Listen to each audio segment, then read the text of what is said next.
we all have, like, I think of it sometimes as an underground river that's flowing inside us.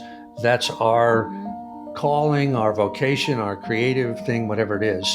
And we sometimes think, oh, it's okay if I don't do this, if I blow this off, if I have other things that I follow some, shadow career or something that's not the real thing. Yep. And we think that there won't be any consequences, but there will, because that river keeps flowing. You say also, and I love this, that when there's resistance, the resistance comes second, right? It's not like resistance just like lives and like swirls around, it's like there has to be a dream first, right? There has to be a vision first, an idea.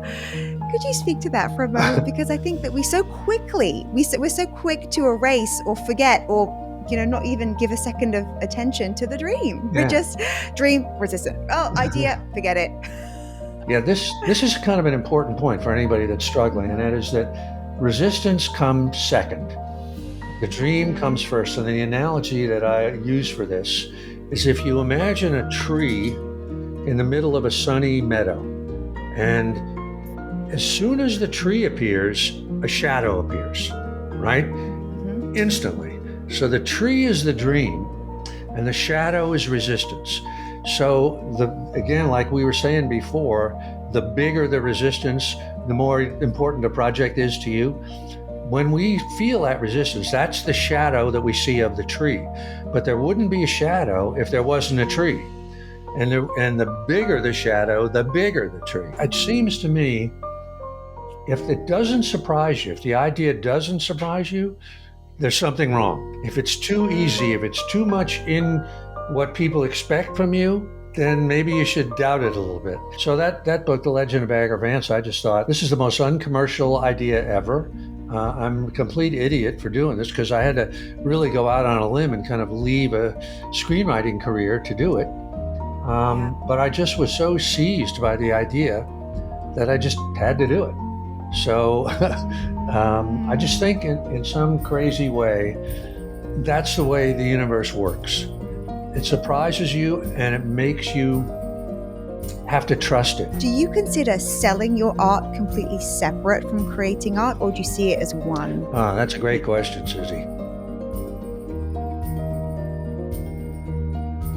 Steve Pressfield, is it really you? It's really me. Is it really you, Susie Moore?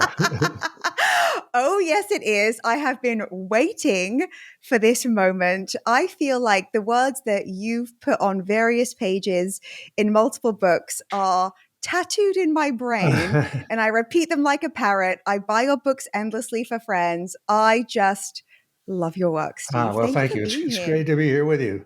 Let's do our thing here. Let's do our thing. You won't remember this, but I wanted to kick off by sharing with you how you and I first got connected 10 years ago. Aha. Please tell me. I emailed you, and I found the email exchange last night. So it was Saturday, November 29th, right? So this is 2014. So this is 9 years coming on to like nearly a decade ago. I messaged you saying the subject was, "Hi, Steve." and I said, "Dear Stephen, I'm sure a lot of people say this, but I really think I am your greatest fan. The War of Art and Turning Pro have spoken to my soul so deeply, and I refer to and quote them regularly.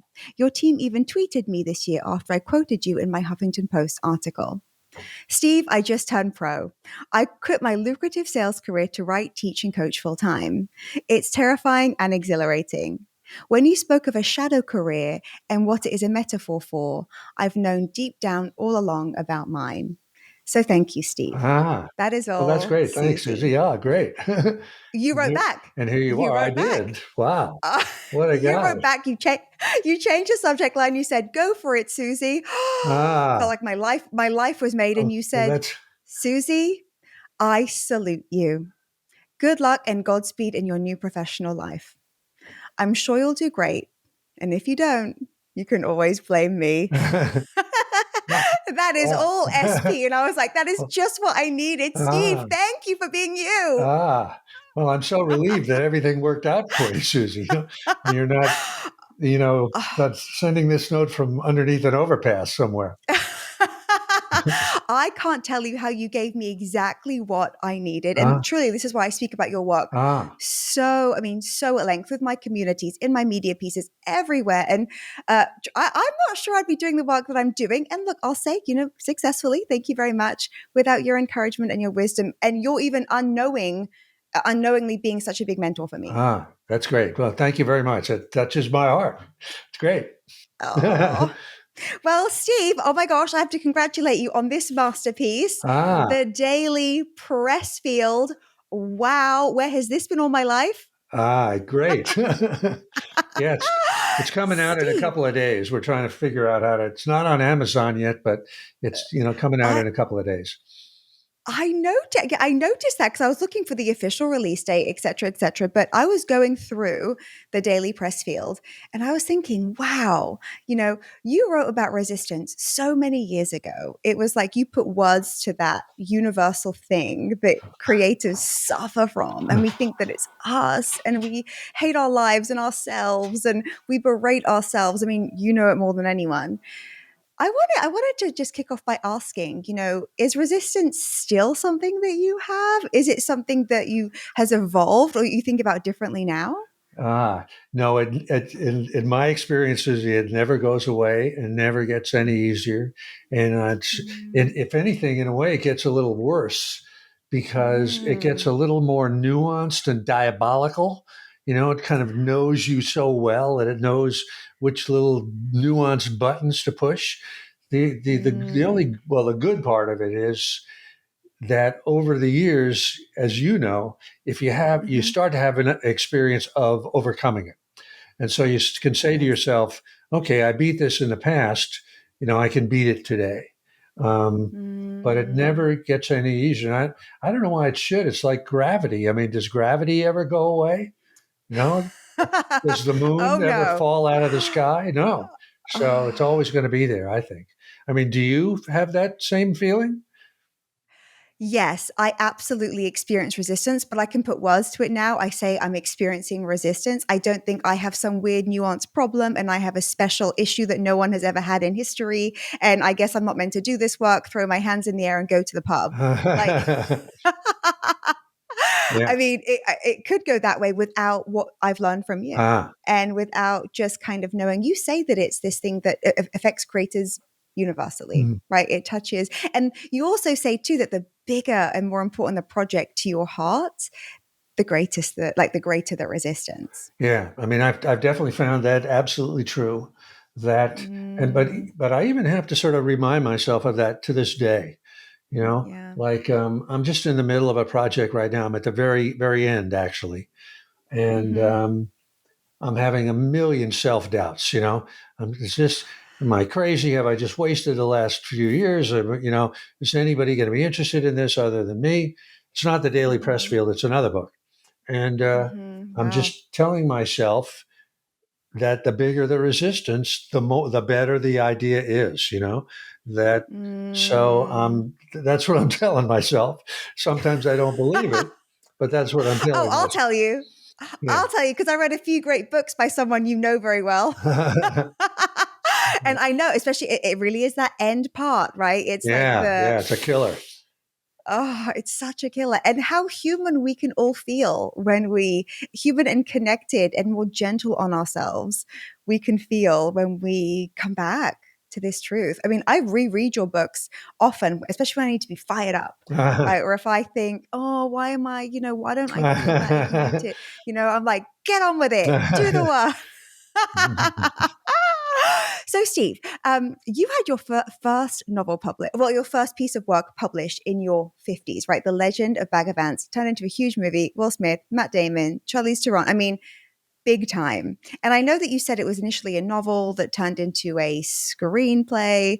And what I found fascinating about this is two parts. Number one, doing something for the first time in your 50s. I think that that's extremely encouraging for anyone who thinks it's never too late.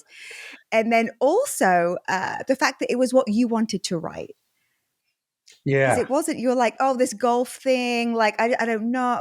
And, the good old third party validation that you speak about yeah, too, yeah. it wasn't there But could you just speak to that for a moment? Because I think that we never want to trust our ideas. We think, well, what's on the bestseller list? How do I imitate that, et cetera, et cetera? Yeah, I just I've been thinking about that a bunch lately because I really believe that when something is really coming from our deepest, well inside us, it always Mm-hmm. surprises us, or at least it surprises me.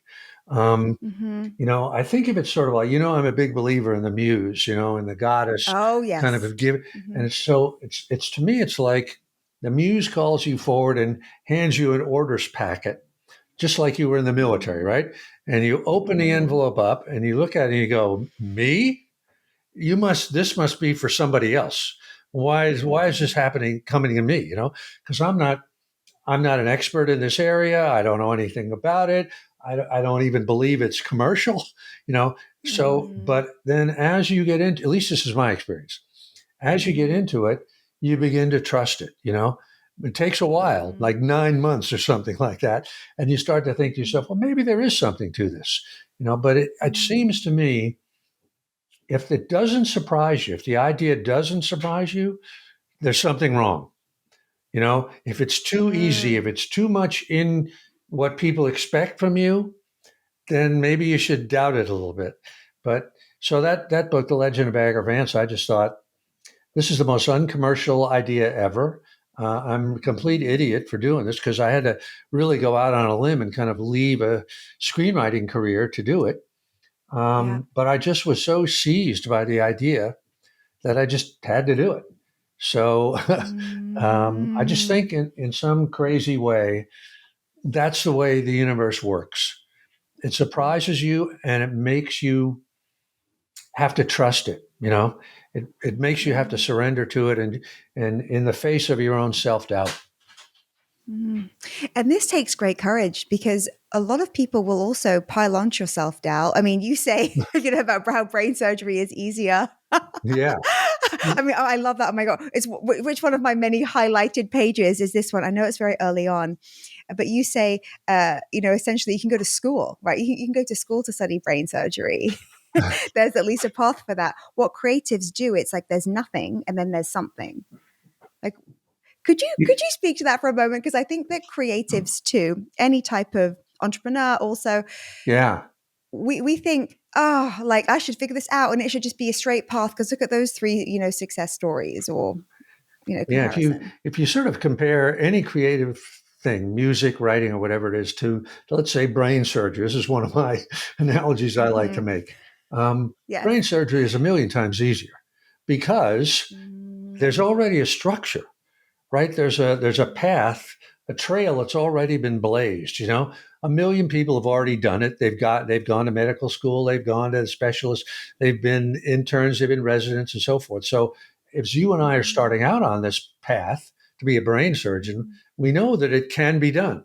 And also, Mm-hmm. there are mentors, we have teachers, there's an actual Mm-hmm. curriculum. You take year one, year two, year three, and if you just keep going, you're going to get there. And you also Mm-hmm. have peers. You have your fellow students that when you start to Yeah. freak out, you can go to them and say, "Hey, man, are you freaking out too?" And they say, "Yeah, yeah. I also Yes. don't understand, organic chemistry or whatever it is."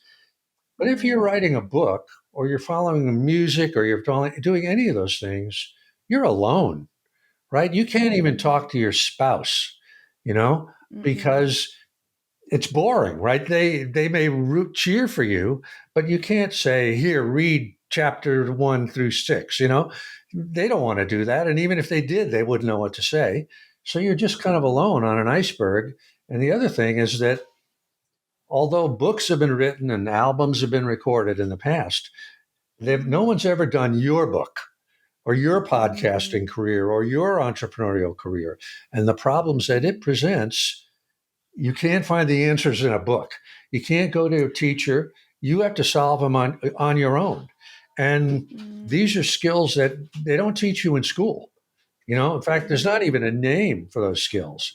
So Mm-hmm. it's a lot harder to do this stuff. And my hat is off to anybody that can do it in any field: dance, music, you name it, filmmaking, whatever. Me too, especially after years of doing it now. And I think that what you're sharing right now, Steve, gives people great relief, right? Because I think sometimes if we're suffering or if we feel isolated, we think that we're doing it wrong, right? Or we think Yeah, that's that, true. like you Yeah. said, there's no right or wrong answer. Like you said in the chemistry book, you go page 120. It's like, I don't know if your character's going to die. I don't know if you should interview that person. I don't know if you should pitch that meet. Like, it's up to you. Yeah, absolutely. And the other thing is like, just as an example of what we're talking about, let's Mm-hmm. say as a writer, you get Yes. to page 61 of a novel you're writing and you read it Mm-hmm. over for the first time, you look at it and you say, this is dog shit, this is this is not working, this is terrible, and somehow you have to find the resources within yourself to say, okay, what's wrong with it? How can I, and not be discouraged. And the thing about it, first of all, like I say, nobody teaches you how to do that. You got to figure it out Mm-hmm. on your own. Where are you going to dig deep and find the resources? But the other thing, Susie, is that Mm-hmm. when you, let's say you succeed, you conquer that fear, you start again, you get it going. Nobody knows. Nobody rewards you. It's not like you're Mm-mm. on a football team or a basketball team and you hit a 3-pointer from 40 feet and everybody cheers. It's like Yes. Woo, you've yeah, just yeah. done something great, but nobody knows. You can't share it with anybody. You can't turn to your spouse and say, well, let me tell you how I just recovered from this, because they're bored to death. They don't care. So Mm-hmm. the whole thing about the artist's life is internal self validation, self reinforcement, giving yourself a pat on the back, driving Mm-hmm. yourself forward when you have to, letting yourself take a break when you need to take a break. But it's all inside your own head. That's why it's so difficult, and why nobody's really prepared for it. There's no way to do it until you actually do it. Exactly. And like you said, I agree, it doesn't get easier. Your projects just, I think, probably get maybe a little bit better. They maybe are a bit better funded, or or you just have a bit more experience in certain areas. But the new dream brings a whole new, I mean, every time, I think really if you're staying in the Yeah. game. And yeah, and like you said, no one really does want to hear it. They don't understand it. It is, I used to say that marriage is like the ultimate crash course in personal development. I've been married very happily for 10 years. But I'm like, it's not. It's going out on your own. That is like, I have to coach myself daily. Like, come on back. It's okay. It's not. This isn't the end of my life. We can. Yeah, so true. Yeah, Yeah, but you've given me such context to even understand that that is. I mean, and to also share that with others, because the ego will have us believe that we're really alone and that we're yeah. not. That And that no it one else is is experiencing encouraging to this. know that other people suffer with this same stuff too. Every time I read Yes. about Philip Roth or Toni Morrison or any Mm-hmm. great writer, or any musician or anything that they've had, Mm-hmm. you know, racked with self doubt and all that sort of stuff, it always encourages me, because I figure, well, I'm not the only one that's going through this stuff. Mm-hmm. You know, and of course, it's true for everybody. Every time you read somebody's autobiography, Keith Richards or anybody like that, Mm-hmm. you go, wow, man, the guy was really suffering. It seems so easy Mm-hmm. watching him, but he had to go through a lot of stuff. Yeah, because that's what we see. We only see the finished end result, Yeah, which is always successful if we're seeing it, yeah, right? Because you don't see all the crap in the waste paper basket. We don't see all yeah, the yeah, yeah, exactly. like. We see the finished success story, and that can be, yes, inspiring, but also intimidating. And we're like, I'm just here with my old laptop, just like trying to put 500 words together, man. Yeah. Right? I mean, there are a couple of things that come to mind as you speak. One thing that it always makes me cry whenever I read that particular passage. I think it's in The War of Art. I have all of your books. You say, when someone completes something, you applaud them, like Atticus Finch in To Kill a Mockingbird, and you're saying, like, I see you, like I applaud you, and that just moves me so much, because I feel like it really is that unseen piece Yeah, that gets no recognition. yeah.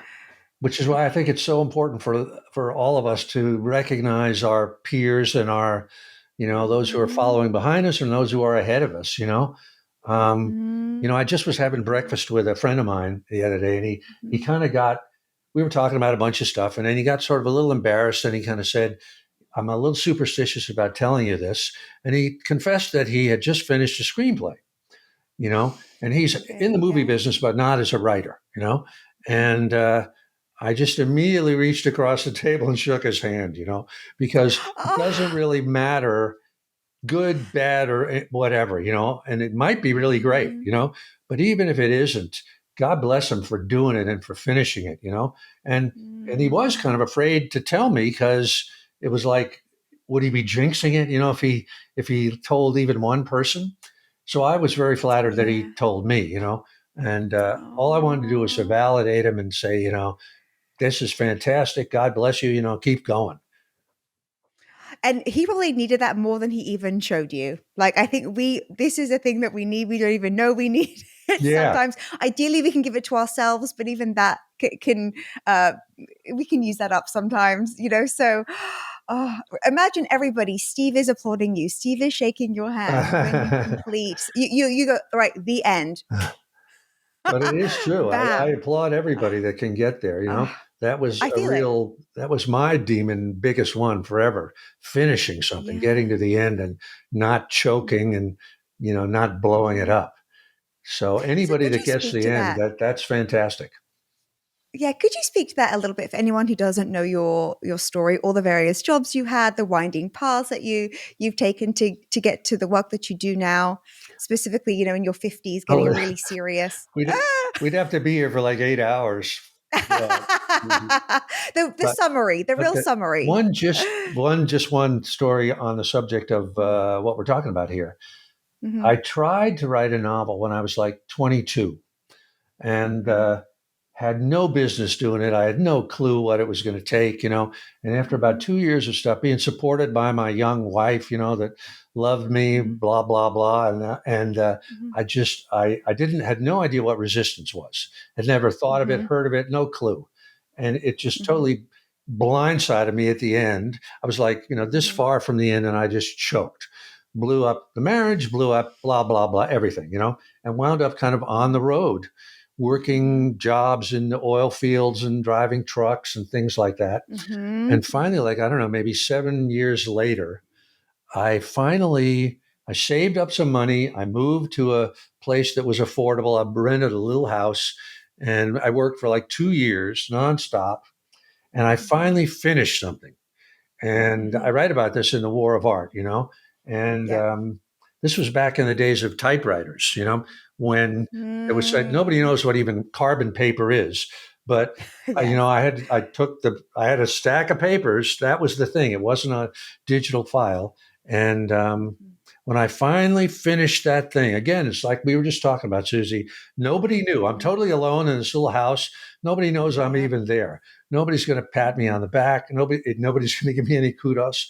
And the book, of course, mhm, never sold, never came close to being finding a publisher. In fact, it would be like another 15 or 20 years before I even made the first penny off of anything. mhm, But in that moment, I finished it, So that's why I'm so appreciative. I could feel like my DNA were changing in that moment, mhm, And that's why I applaud anybody that can finish it. And I will say one thing for whatever mhm, this is worth. mhm. Having finished it one time, I've never had trouble finishing anything ever again. So I say that to Wow. anybody that's out there trying to get over that hump.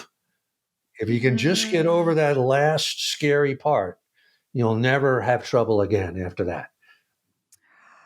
It's like you're only a beginner once, right? You only have to figure it out and Yeah, then yeah, you can repeat it. It's still gonna be hard, but you can repeat. yeah. Oh, It's amazing. I don't know how it really yeah. works. It's something visceral. It's something on some Yeah. other level other than the brain, you Yes. know? You know, you say also, and I love this, that when there's resistance, the resistance comes second. Right? It's not like resistance just like lives and like swirls around, it's like there has to be a dream first, right? There has to be a vision first, an idea. Could you speak to that for a moment? Because I think that we're so quick to erase or forget or, not even give a second of attention to the dream. We're Yeah. just dream resistant. Oh, idea, forget it. Yeah, this is kind of an important point for anybody that's struggling, and Mm-hmm, that is that resistance comes second. The dream mm-hmm, comes first. And the analogy that I use for this is if you imagine a tree in the middle of a sunny meadow. And as soon as the tree appears, a shadow appears, right? Mm-hmm. Instantly. So the tree is the dream and the shadow is resistance. So again, like we were saying before, the bigger the resistance, the more important the project is to you. When we feel that resistance, that's the shadow that we see of the tree. But there wouldn't be a shadow if there wasn't a tree. And the bigger the shadow, the bigger the tree. So the more resistance we feel to something, the more afraid we are of it, the more we tend to procrastinate, the more easily we are distracted, the more even we're feeling symptoms like depression and that Yes. sort of stuff. The more we feel that, that's a good sign, because that's the evidence of resistance. That's the shadow that tells us that there's a tree there.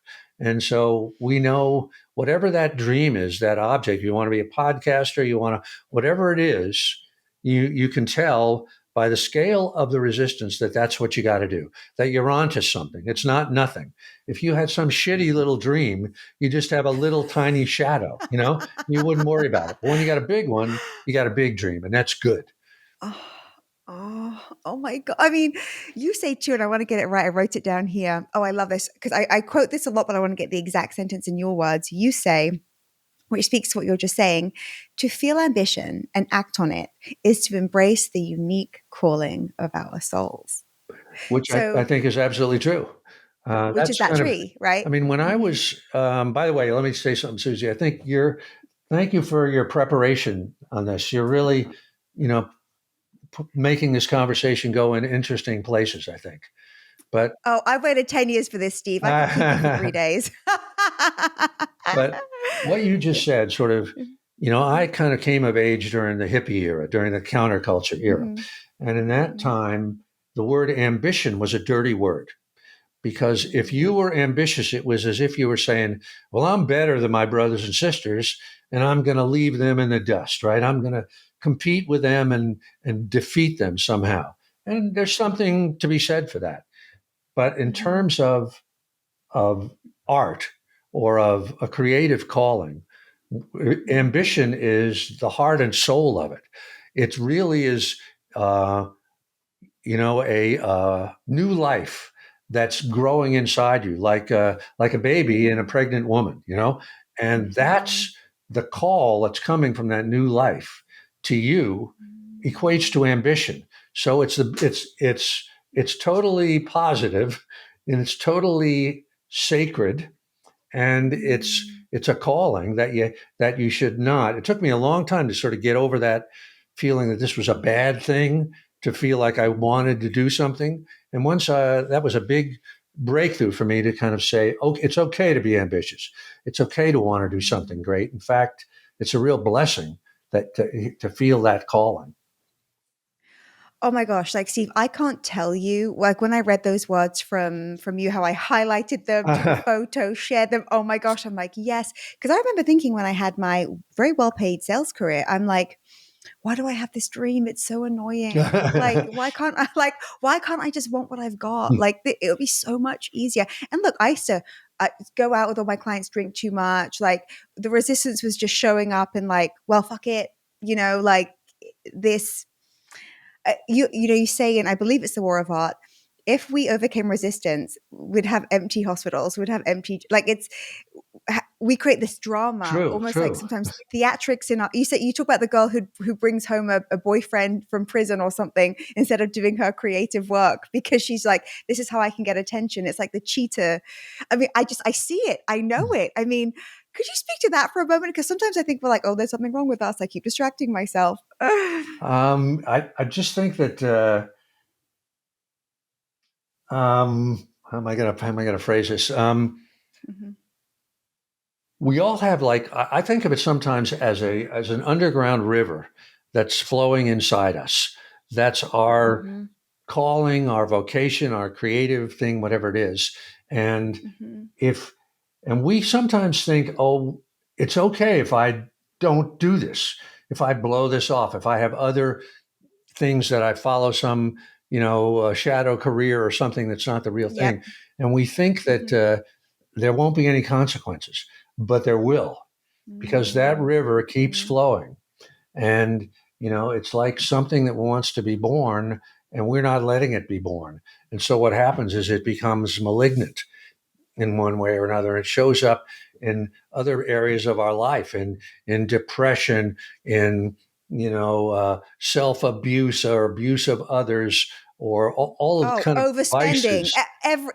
everything. Yeah, all the vices. I mean, I think that a lot of the vices of the modern world, alienation, loneliness, Mm-hmm. addiction, if Mm-hmm. if each one of us could face our calling and do what it is that we were meant to do, all that stuff would go away. Mental hospitals would empty overnight. Mm-hmm. Addictions would go Mm-hmm. away overnight. I think maybe I'm Mm-hmm. oversimplifying things, but I do think Mm-hmm. there's when we don't let that thing be born, it goes into malignant channels and it turns against Mm-hmm. us.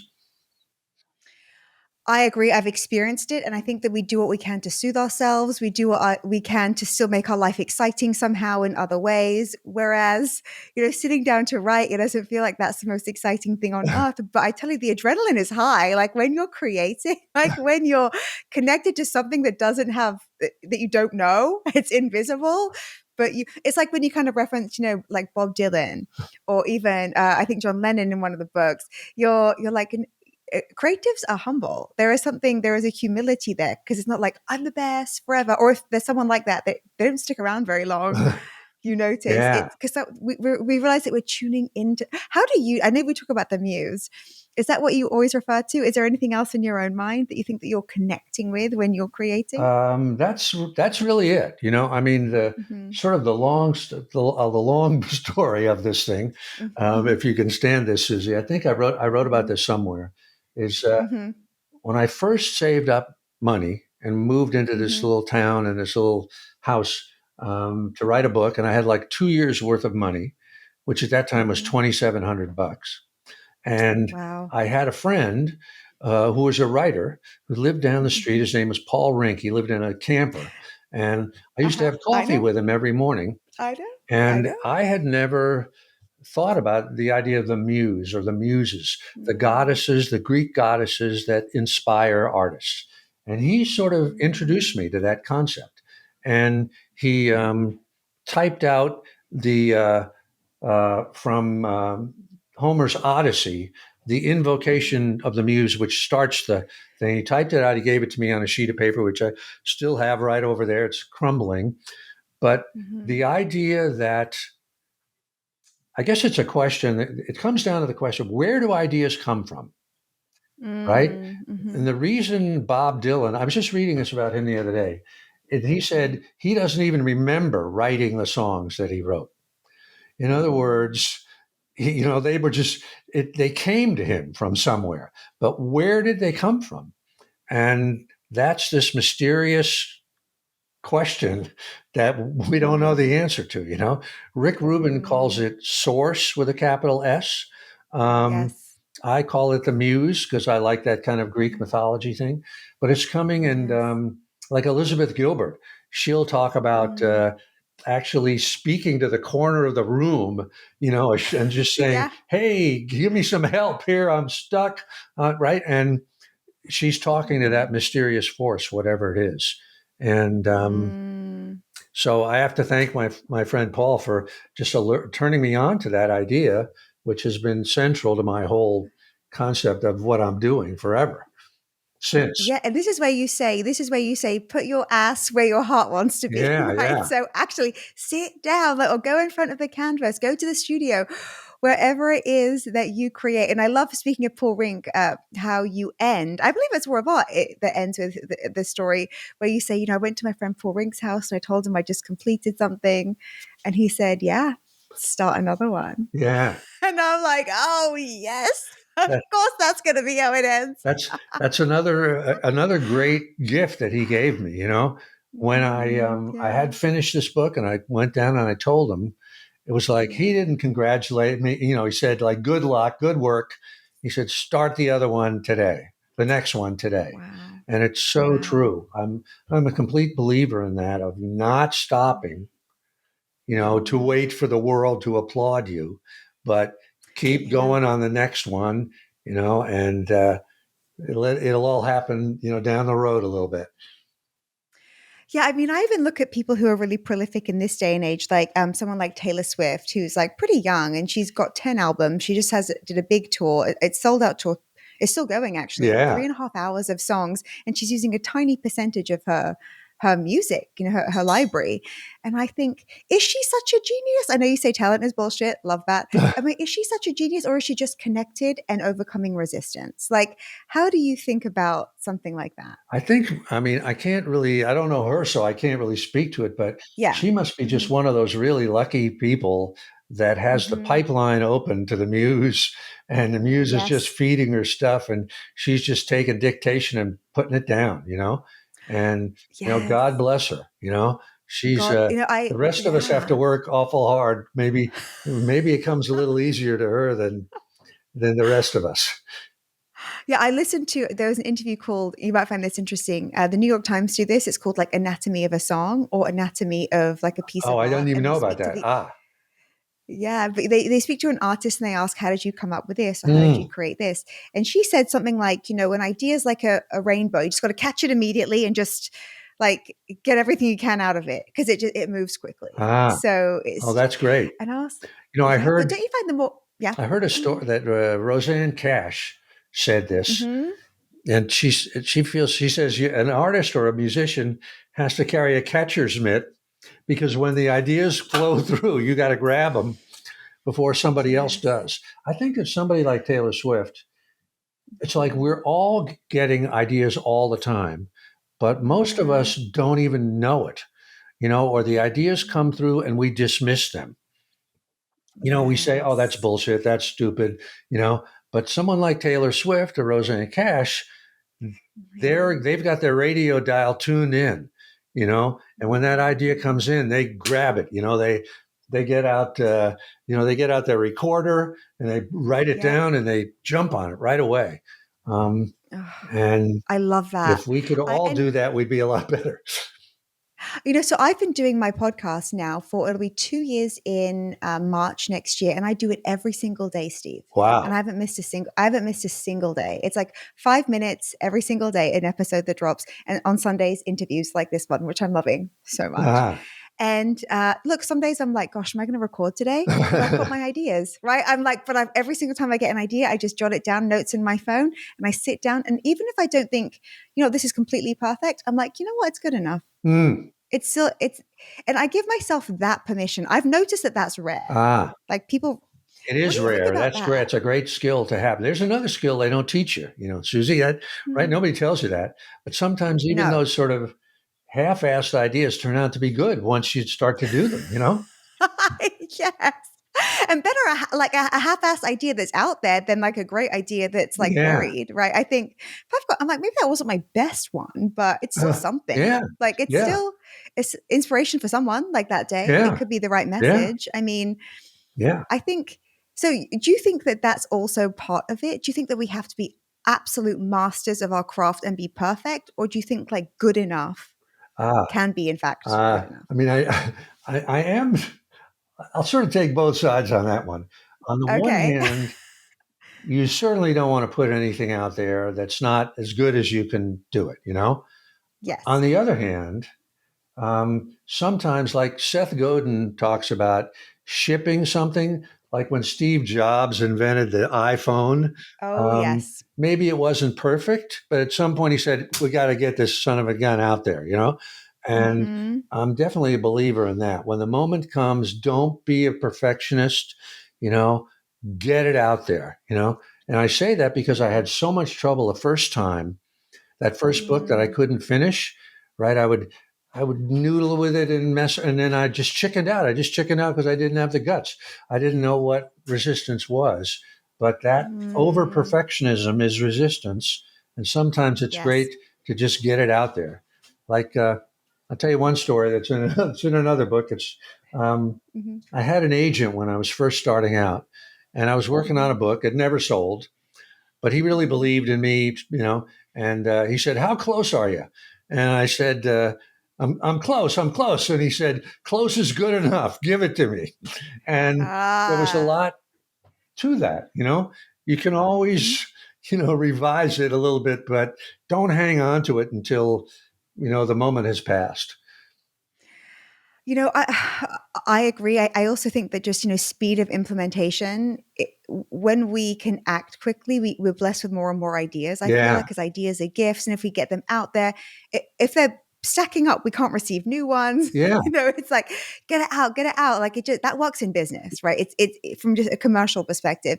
But then I think creatively, better to just be like, and I'm getting better each time, even if I'm like learning as I go, which we all are, aren't we? Yeah. Like learning as we go. Yeah. Like who's the finished Yeah. product? It's, I mean, and then a friend of mine, he ghost writes or co-writes. Now it's actually called co-writing a lot of celebrity books. He's had like 6 or 7 big best-selling books, and he said, the books are never finished. He's like, you have to take them out of my like hands, my uh, my claw. Like he's like, I literally, the book is never finished. You always want to tinker with it. I'm like, good enough. Like I think there's a relief in that yeah. too, and maybe even more creativity. It's a little bit What do like you people think? sometimes say you got to spend money to make money. You got to sort of keep it Yes. flowing. You got to Hmm. get, like you say, get the ideas out there, and then there's room for more to come in. Yeah. Yes. So I think that, well, I think my little flavor with this sometimes, because just in my community, it's called Self Coaching Society. We just did a whole call on do the work. Like I'm like, I've got the book. Like we're doing I'm like, we're waiting for you to do the work. And I just think, I think my little touch is, what, we don't have to take it so seriously. I mean, ourselves so seriously. Like we can have fun with this That's too. I true. mean, of course, and I think that, well, for me, I feel that allows more creativity in because I'm just less rigid with Yeah. myself. And And I I think, do think when we're hanging on to it too tight and we're taking ourselves mm, too seriously, that's another form of resistance because it's stopping the thing getting done, right? If mhm. resistance loves it when we're such perfectionists that we got to rewrite, the last thing, and you know, uh, Mm. I'm with you, Susie. Let it flow and get it out Yay. there. Yay, Steve. Okay. One thing that you say, which I absolutely love, and I would love to chat to you about this right now, is you speak about, the writer writes, the amateur tweets. Mm. Right. And actually, on day 4 of the Daily Pressfield, which everyone absolutely must have, or their year is going to be terrible. You say no, it's called no distractions. And this is 365 days. You can start any day. But there's a snippet from Steve and then like a bit of an update that he provides under each one. So it's chef's kiss. It's really sort of Um, like, if I can interrupt, it's sort of like what we're doing right now in this conversation. So she's like, you're saying, oh, I remember this. And would you please elaborate on that? So that's really sort of yeah. what the Daily Press Field is. It's kind of a comment at the start and then an elaboration on it, if you'll forgive me for I putting absolutely that in love it. there. And can I just say something else randomly, actually completely randomly? I also love to read the Daily Stoic. Hmm. And I know that the Daily Pressfield is dedicated to Ryan Holiday. Amazing. But would you believe today, the day we're doing this interview, November 7 is How to Be Powerful. You are referenced here, Oh, Steven really? Pressfield, I didn't know on that. this day. Ah. I'm like, this is synchronicity at its best. I read it and I'm like, he speaks about you, speaking about Alexander the Great, the virtues of war, your reference to this. Hmm. And and I'm like, oh my God, I'm interviewing Stephen Pressfield today. I was like, the universe is amazing. I rest my case. Wow. I got to I open know. my copy and see what it is. I know. But the Daily Pressfield, Hmm. my also new daily go to. But you say on day 4, no distractions. It goes without saying, I've turned off all external sources of distraction. No phone, no email, no Instagram, no Facebook. I'm on an ice floe in the Antarctic. I'm circling alone at 70,000 feet. I'm on the moon. Barring a nuclear attack or a family emergency, I will not, while I'm working on my attention to anything that's not happening inside my own demented skull. And then you say with your update, I've said for years, if you want to become an instant billionaire, invent something that makes it easy for people to succumb to the voice of resistance in their heads. Well, someone did invent it. It's called the web. It's called social media. It's called Going Down the Rabbit Hole of Distraction and Clickbait. Oh, I think we know this on some level, right? But ooh la la. I mean, because you're not really on social media.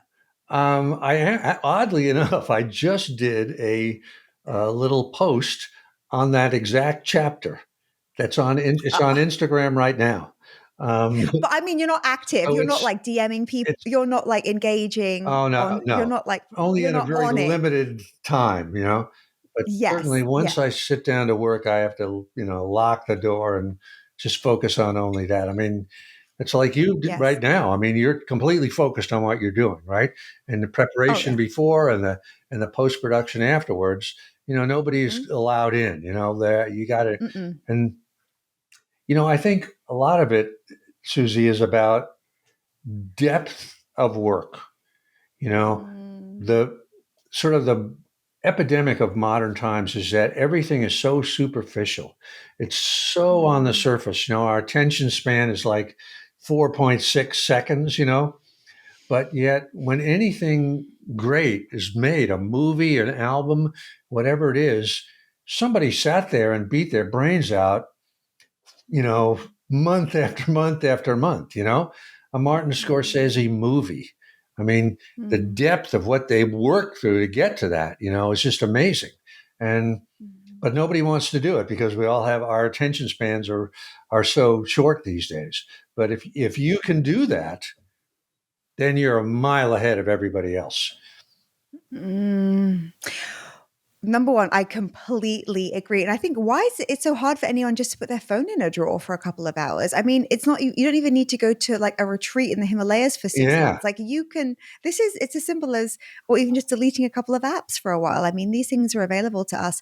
What would you say to someone because this question does come up sometimes, who says like social media is okay, because we sell on social media, right? So if you have a book, you're all over it. You're doing interviews, IG lives, you're TikToking about it, you're like out there. Do you consider selling your art completely separate from creating art, or do you see it as one That's a great big thing? question, Susie, because it's like when I first started in this racket, when Mm-hmm. my first couple of books came out, it was like the Mm-hmm. 90s. And it was an Mm-hmm. entirely different world where this is going to get long and boring, so bear with me. But, I'm never bored. but Yeah. in those days, there were newspapers. People read Mm-hmm. newspapers. Nobody even, the young generation doesn't even know what a newspaper is today. They don't get produced there. Mm-hmm. And Mm-hmm. each newspaper had a book review section. The Boston Globe, the Atlanta Journal Constitution, the New York Times, the Dallas Morning Herald, blah, blah, blah. All these books had book review sections, and people actually read them so that if you had a book coming out, it would get reviewed. Like for me, when Mm-hmm. Gates of Fire came out in 98 or something, it got two reviews in the New York Times. It got a Sunday review and a weekday review. And so the bottom line for this is the writer, the author, didn't actually have to go out on the road and sell their own shit. There Mm-hmm. was a mechanism in place where people could find out about it. But then all that went away. Newspapers, Mm-hmm. there's no real newspapers left. There's certainly no book Yeah. review sections except the New York Times and the LA Times, maybe, and maybe one or two Mhm. somewhere else. So if you write a book, Susie, if you write a book, it's Mhm. not going to be noted anywhere. It Mm. won't. When this book of mine, Mhm. A Man at Arms, came out, about a Yep. year and a half ago, and I remember the Mhm. publisher asked me and my partner Diana to put together. We put together 150 kind of gift packs, and we sent them Mhm. out to book reviewers. And you know how many book reviews we got? None. So And you're Steven Pressfield. people are bored to death with me there. But in any event, so nowadays, it's a long way of answering your question. Yeah. You got to get out there. If you Mhm. look at like Arnold Schwarzenegger has a book out now, right? Whatever it's called, Mhm. Be Useful, I Mhm. think it's called. Mhm. And the guy is everywhere, right? He's on Ryan Holiday's podcast. He's on he's everywhere. And Mhm. if you talk to him, he'd say, "This is what you got to do. You got to sell Yep. it." So I hate it. It's not. It's, Mm, well, let's say it's not the literary vision that I used to have of what I wanted to do, yes. but it's Yes. absolutely necessary. And Ryan Holiday's a big, believer in this too. He says, or the way I look at it is, I have characters in my books, the novels Mm, anyway, that are real people to me, and they can't stand up for themselves. I've got to stand up for them. I've got to give them yeah. their moment in the sun if I can.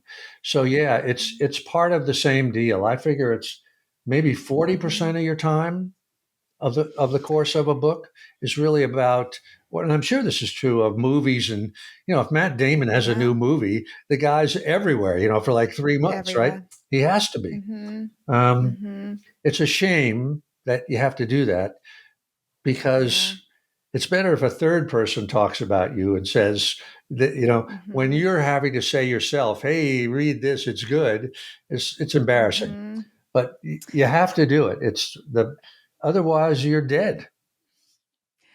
It's very honest. I feel as if some people think I love to create, I love to write, or I love to paint, whatever it is, and they're like, but being in front of people or talking about it, it absolutely makes them. They'd rather like lose an arm or like Yeah, lose a yeah, leg. it's But true. and so I think wow, this is a skill to learn. Then Yeah, because in my opinion, there's no getting around it. yeah. It's Yeah. the other thing. I think it's like so many artists are introverts, right? That's kind of Hmm. why they're artists, right? They Hmm. wouldn't be good if they weren't. And so it's really hard for Yes. them, including me, to get out and flog your own stuff. But Wow. you have to Yeah. do it. In fact, I would say, you just have to have a thick skin. You have to enjoy it, turn it, make it fun, and somehow, Hmm. you know, help out the characters that are in your book. Yeah. Yes. Do you when it comes to success, right? And because everyone defines it, a little bit differently, but I know that there are some people, and they'll even admit it to a point. They'll say, "I want to have a book to hit a bestseller list so that I can start charging more for my keynote speaking, and I'm even going to do bulk buys. I'm going to play the game completely because that is my goal. Like the winning is more important than the writing. The list is more important than the art. Like, what do you say in situations like that? Like, what's your take? I'm so curious." People do write for different reasons, and Mm-hmm. I can't knock Mm-hmm. anybody that wants to do that. That's Mm-hmm. that's that's human nature. Yep. Um, Mm-hmm. but it's certainly not for me. That's not why I'm in this business. My whole Mm-hmm. belief is, to me, that sort of way of working comes completely out of the ego. It's about the ego. It's about me. Mm-hmm. It's, let me be in the spotlight. Let me, you know, puff up myself, whatever. Whereas my feeling about what I do for a living is, Mm-hmm. I'm trying to get away from the ego. I'm trying to let the ego go away and get on a higher level and communicate Yeah. on a soul to soul level, if I can. And I hope that the War of Yeah. Art did that. I think it did. I think it got Oh into my. people's hearts, and other Mm-hmm. books of mine, I hope, have done that. But yeah, I don't knock anybody that does what you just said, Susie, but that's certainly not Yep. the way I look at it. Not at all. I'm with you, and I also feel as if sometimes, I mean, we see this on so many different occasions. Like the person who, I mean, and you also say again, see, I got you endlessly quotes, Steve. So you say to go into the arts apart from love, besides any reason other than love is prostitution. Steve Pressfield, another one right there. There's plenty more where that came from. But I feel like sometimes too, you even find like say an unknown or a new author, and then you find out this new author it's actually her sixth book. Hmm. And then someone discovers it or something happens. Yeah, And it's not because she's out there on the circuit, like with her marketing team and like, how can I play this? It's just open hearted offering, showing up without applause, yeah, external applause. yeah. God bless I'm like, anybody that yes. does that. And it takes tremendous, love for the material. Hmm. And, Hmm. it's like, you were saying before, like I sold my first book when I was 52, right? And so people Mm-hmm. sometimes ask me, how did you keep going all those years, you know? Yeah. And Mm-hmm. in a way, it was a good thing for me because I had to ask myself, why are you doing this? You know, your family thinks you're crazy. Everybody else thinks you're crazy. You're not making any Mm-hmm. money. You're not getting any recognition. Why are you doing it? And I had to answer the question, and it was that I'm in it for the love of the game. You know, just like a baseball player loves because there's no other reason in my mind to do it. You know, you hope you can get paid, but Mm-hmm. the bottom line is that you really don't have any choice. At least that's in my Yeah. situation. So that was a Yeah. grounding for me. That's why I'm in this. I'm in it just for the love of the game because I can't do anything else. Mm. When I sent that note to you 9 years ago, I remember thinking, I've got no choice. I mean, I didn't even want to like resign, and I was like, I'm gonna. Everything's changing. Like I don't even want this dream, Mm, but you can't ignore it. I knew that I just knew on some level that if I ignored it, I'd end up sick. Like something would just mm. like it's some. And I was like, Do this you ever isn't look my. back, Susie, and do you have any regrets at all? I'm so proud of my like it's the best like the best. I don't even feel like it was a decision. I can say best decision, but you know when something just happens and you're just it's like I wow like thank you Steve, you Uh-huh. know. One conversation that me and my friends have, oh my gosh, I wish like this hour could last forever. Don't worry, I won't keep you forever. But one question that comes up with my friends and I is at a certain point too, if you've had some success, it is easy to sell out a little bit, Mm. right? Maybe I'm being a bit reductive here, but you do something and then someone's like, okay, do the version of that for people who do this, or say you write, a self-help book about, getting up in the morning, and then someone's like, well, do it for real estate agents, and now do it for, because it's selling. It's what do you just always stay in your integrity? Is it always so clear? Sometimes you think it's okay to do it for the money. Do you think you can always course correct? Like, what's your opinion on doing something for I'm the dough? definitely a believer in not selling out like that if you can, you know. And Yes. actually, good friends of mine have said that exact thing to me. You know, people that I respect on Mm, other levels. You know, and mm, I don't want to say to them like, "Man, I can't do that," you know. But mm, that's how I feel. I mean, I sort of mm. it's I've tried to sell out at various times, and it's like nobody wants to pay me, you know. Or they'll say, The universe is we'll protecting we'll you. let you Yeah. sell out, but here's like $1,000. I go, what? I'm going to sell out a little more than that, you know. Um, so Yeah. in the end, I think the reader or the moviegoer can tell right away that you're selling Mm, out, you know. So I try not to. Again, it's what I I agree. said And before that like your new work should always surprise you. And it should always be mhm, something that is not cashing in on what you did before. You know, it should be a little mm, different. Like when Bob Dylan went electric, you know, he was not yes. cashing in. Everybody wanted him. Oh, let's have some more folk songs, you know, and they Yeah. hated him. I don't know if do you remember that? It's way before your time. I know, Susie. Do you remember the thing about Bob Dylan going electric? You don't, huh? Mm-mm, Well, no, there was like, no. he started out and he was a folk singer, right? You know, and he had the harmonica Mm, around you know, and at some point, I think this was with the band. yeah. He went electric. He had electric guitars, and he sort of started to shade over into rock and roll, and people hated it. I mean, they were, it was in England that he did it, and they were like virtually throwing cabbages at him on the stage. They thought, "Oh, he's sold out. The guy's, a total failure. He's a sellout. He's a traitor," you know. And people do hate you when you sort of break the mold a little. But God bless him, Mhm. he stuck with it, and he's continued to do it. He always is changing. You never can tell what he's going to do next.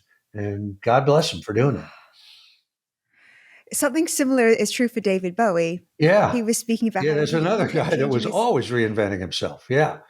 Yeah, and he say, someone said to him, "Do another song like Starman," and he's like, "Fuck this, I'm moving to Berlin." Yeah. Yeah. Okay. Yeah.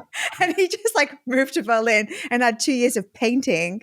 And then he Yeah. like came out and it was, and people feel like, even not to keep referencing Taylor Swift, but she moved from country and people feel like, don't betray us, like stay with us. And then it's like, oh, the expansion. Oh, Yeah. and when you say like, when it scares you, it's like, oh, it's showing you like, come this way. Yeah. Right. Like, and it's almost like these endless reserves we can tap into if we allow it. Yeah. Like if It's we, another one is Linda Ronstadt. And okay. Yeah. where she did Pirates of Penzance. She was a rock and roll singer. Then she started, connecting with her Mexican heritage, and she did, that song Canciones, or that album of her father's songs. Wow. And she just kept reinventing it, Wow. and people gave her shit as it went along too. It's like, why are you doing this? But then she was so great at it. Everybody goes, wow, this girl can do anything. Oh my God. So if someone, Steve, is on the brink, right? Just say that they're experimenting, they're putting work out there. Maybe they're new, maybe they're established and they're pivoting or they're expanding, and they haven't got that breakthrough yet. They haven't got the 3PV, as you Uh-huh. call it, third party validation. Mhm. And they think, should I give up? Is this a failure? Do I need a break or do I need to keep going? What would Steve say? I would sort of go back to the concept of resistance, and Mm, ask myself or anybody that was in this um, self doubt, or whatever it is that's plaguing you at the moment, that's making you think you want to quit. Is mm, this resistance? Is this phony baloney? Is this the evil force of resistance trying to stop you? And if it is, then that's a good sign, and it tells you got to push through this. That you're onto something. mm, So I would say mm, there's almost never a moment when you can say, "Okay, I'm going to give up." I would always push mm. through to the end, and it's better to finish something and have it Yeah. completely fizzle than to stop. Finish it and move on to the next thing. That's what I would say. Just like What do good I old know? Paul Rink told you. Yeah. I would love to end this fantastic conversation with one of my favorites, actually, from the Daily Pressfield, day 362. Do you remember what that Wow, is? I do know what it's about, the practice, right? It's Are You a Born Writer? Oh. See, there's so much you can't even remember. I mean, seriously, like I've got so many like point notes here, but like, what can you do? I hope you'll come back. But this is what you say, Steve. Are you a born writer? Were you put on earth to be a painter, a scientist, an apostle of peace? In the end, the question can only be answered by action. Do it or don't do it. It may help to think of it this way. If you are meant to cure cancer or write a symphony or crack cold fusion and you don't do it, you not only hurt yourself, even destroy yourself. You hurt your children. You hurt me. You hurt the planet. You shame the angels who watch over you, and you spite the Almighty, who created you and only you with your unique gifts, for the sole purpose of nudging the human race 1 millimeter farther along its path back to God. Creative work is not a selfish act or a bid for attention on the part of the actor. It's a gift to the world and every being in it. Don't cheat us of your contribution. Give us what you've got. Oh, Steve, oh my God. I love you. I love your work. I love your words. Where do people go to follow you, get the book? Tell us the things. um, for actually right now, I'm not sure when this podcast is Oh, gonna drop, as they Sunday. say, Yeah. but Yeah. the Daily Pressfield comes out at the end of this week, which I guess is November 10th. It Mm-hmm. won't be up on Amazon right away, but Okay. you can go to my website, stephenpressfield.com, and we have Mm-hmm. like a special gift edition, and we have a regular Mm-hmm. signed edition. That's the place where you can get it right now. It should be up on Amazon really soon, and Mm-hmm. there you have it. It's And the companion journal yes, too there's a to jot down your companion journal in thoughts. there, yeah, and a bunch of other goodies too. Amazing. And it's illustrated by a wonderful illustrator, Vic Juhas, who did 52 one a week. Great illustrations in there. They're better than the book. They are better than the gorgeous. I text of the mean, book. But what hey, a thanks treat so and much, what a Susie. way. By the way, seriously, for your great questions, for being into this so enthusiastically. I really appreciate it. It's great fun hanging out with you. Let's do it again sometime. Oh, I'll hold you to it. You Okay. know it. I'll follow up. Okay. It's a deal. Steve, thank you so much. All the best for this incredible book. Friends, all the links are included. Get your hands on this. Set yourself up for success. You deserve it. Your dreams matter. You matter. Steve, thank you. What a divine Oh, conversation. thank I you, will just Susie. treasure this Let's do it forever. again. Okay. Yes. We'll Oh my say, gosh. I would love that. Best of luck to you, and I'll speak to you and the soon. same to you. Thank you, Susie. Thank All you, right. Steve. Bye Bye for bye. now.